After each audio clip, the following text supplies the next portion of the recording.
selalu punya satu prinsip keyakinannya, bahwa kematian bukanlah akhir dari segalanya, tetapi awal baru untuk sebuah kehidupan yang baru. Orang akan mengalami sesuatu yang belum pernah dialami, dirasakan, sebagaimana yang terjadi dalam kehidupan.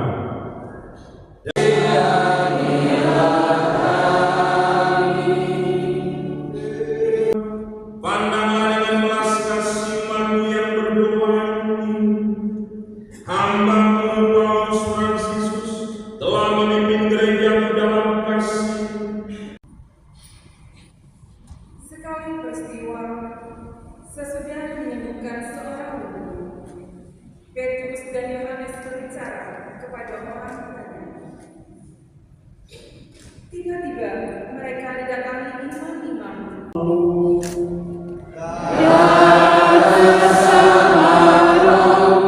Inilah Injil suci menurut Yohanes.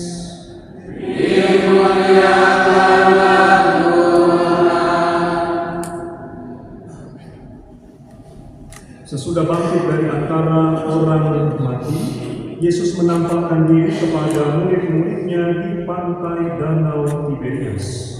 Ia menampakkan diri sebagai berikut. Di pantai itu berkumpul Simon Petrus, Thomas yang disebut Didimus, Nathanael dari Kana yang di Galilea, anak-anak Zebedeus, dan 2 orang murid Yesus yang lain. Kata Simon Petrus kepada mereka, "Aku pergi menangkap ikan." Kata mereka kepadanya, "Kami pergi juga dengan engkau."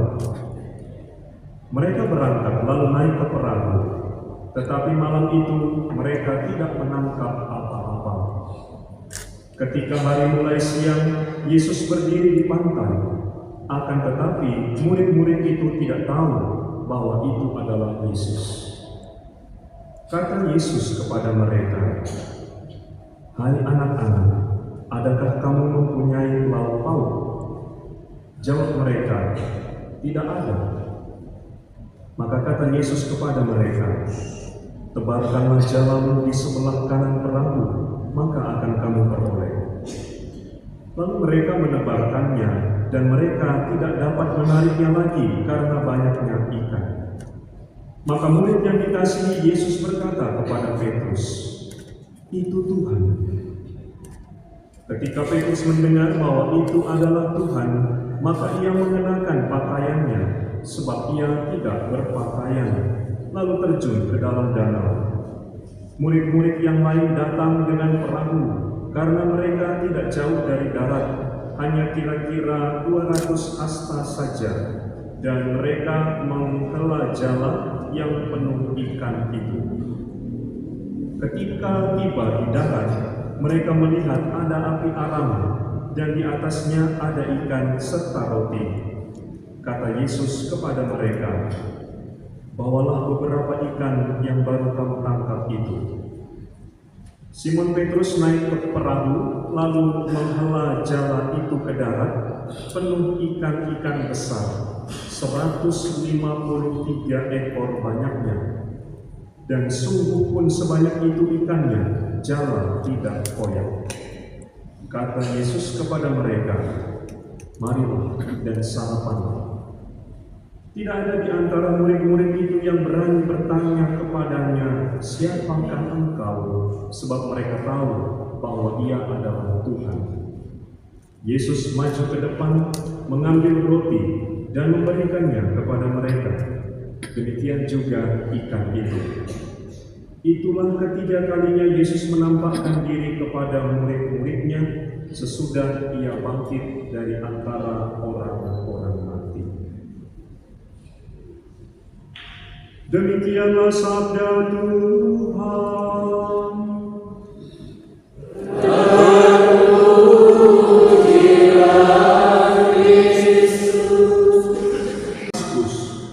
Sehari setelah pasca kebangkitan itu adalah faktor kebetulan Sangat boleh jadi kalau sisi refleksi dan telaah kita sebatas dari kaca dunia, maka dipastikan ya itu kebetulan. Tapi mesti ingat satu hal, kita bukanlah pribadi yang mencukupkan diri dalam memahami sebuah peristiwa kematian hanya dengan bertitik tolak dari sisi insani jiwa yang terpatri dalam pribadi Paus Fransiskus. Keistimewaan itu tergambar jelas kalau sederhananya ketika dunia mendapatkan berita meninggalnya Bapak Paus Fransiskus. Ada begitu banyak ungkapan duka, pengalaman yang sangat terkesan, kenangan akan pengalaman rahmat bersama Bapak Paus Fransiskus. Saya ingin memberikan satu dua catatan penting yang bisa menjadi bahan refleksi dan sekaligus pembelajaran kita dari sosok pribadi Bapak Suci Fransiskus. Pertama, sebagai seorang pemimpin gereja Katolik dunia, kita tahu, kita dengar, kalau kita baca-baca literatur, maka kita akan temukan beliau ini bukan saja melakukan aneka reformasi yang sifatnya struktural, yang sifatnya doktrinal, tetapi yang paling terbaca oleh dunia adalah bagaimana Bapak Suci Fransiskus membumikan Injil itu yang kita dengar merawat bumi itu.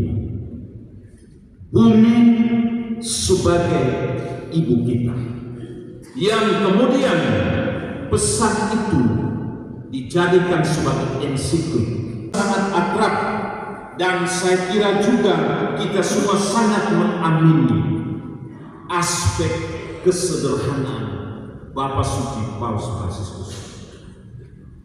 Orang bisa sederhana karena ia memiliki segalanya, lalu berbeda rasa dengan orang lain, maka ia memilih jalan sederhana, berkobar-kobar. Kepergian Paus Fransiskus walau pasti menorehkan duka yang mendalam untuk dunia, atau terlebih bagi kita yang selalu mendoakannya dalam Ekaristi, atau mungkin terlebih bagi mereka yang mungkin pernah ada dekat dengannya, yang pernah bersalaman dengannya, yang pernah hadir sangat dekat dengan beliau. Untuk saudara-saudari yang kemarin pengajaran Yesus itu dalam diri Bapak Suci Paus Fransiskus, dia telah meninggalkan begitu banyak warisan rohani untuk kita teladani, untuk kita hidupi, untuk kita bawa dalam setiap kesempatan di mana kita bersaksi, mengalami sukacita dan kebahagiaan bersama Bapa di surga. Selamat jalan Papa Fransiskus, doakan kami umat-Mu. Saudara-saudari terkasih, dalam sukacita Paskah ini, marilah kita mohon kepada Tuhan agar Dia yang selalu mendengarkan doa dan permohonan putranya yang terkasih juga berkenan memperhatikan permohonan hati kita. Bagi para gembala jiwa, ya Tuhan, semoga para gembala jiwa kami dapat memimpin kawanan domba yang dipercayakan kepada mereka oleh Kristus, Sang Gembala yang baik, dengan penuh perhatian. Marilah kita mohon. Kabulkanlah doa kami ya Tuhan. Perwakilan. Ya Tuhan, semoga Engkau yang telah memberikan karunia usia baru kepadanya, senantiasa memberikan berkat-Mu pula baginya. Utamanya kami mohonkan berkat berupa kesehatan jiwa dan raga, sukacita dalam kehidupan, dan juga usia yang panjang. Dan berkati segenap anggota keluarga, sahabat, kenalan, dan seluruh umat-Mu yang senantiasa mendukung dan memperhatikan kehidupan serta panggilan Pater Iron, agar dengan dukungan dan cinta mereka semua, Pater Iron semakin dipenuhi dengan semangat yang berkobar-kobar, dipenuhi dengan kasih-Mu sendiri untuk mewartakan Dikau lewat tutur kata, sikap, dan teladan hidup, serta karya baik yang Dia perjuangkan dalam kehidupan sehari-hari, istimewa di paroki kami ini.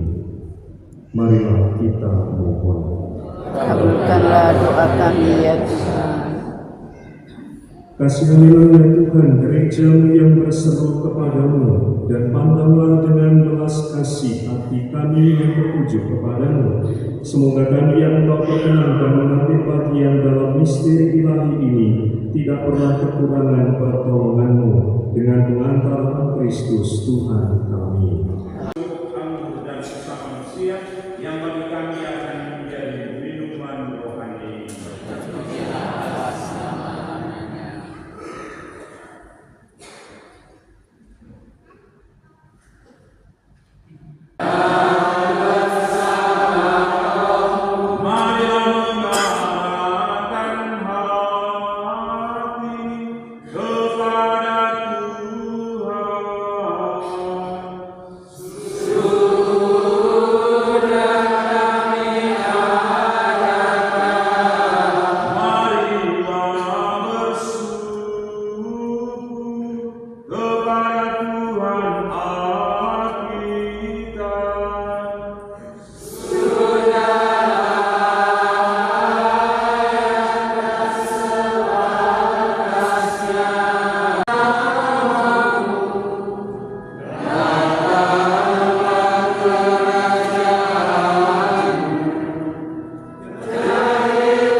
dan menjawab panggilan sebagai saksi iman yang nyata. Semoga melakukan refleksi kontekstual kami semakin mampu menghidupkan nilai-nilai ini dalam konteks budaya, tradisi, dan tantangan zaman dengan jalan para pemimpin gereja kami. Hamba-Mu Paus Fransiskus dalam tugas pengembalaan semasa hidupnya, ia telah meneguhkan umatku dengan imannya akan kepenuhan kebenaran. Kesaksian hidup kita teristimewa yang perlu kita teladani dari Bapak Suci Paus Fransiskus, senantiasa dilindungi, dibimbing oleh berkat Allah yang Maha Kuasa, Bapa, Putra, dan Roh Kudus. Amin.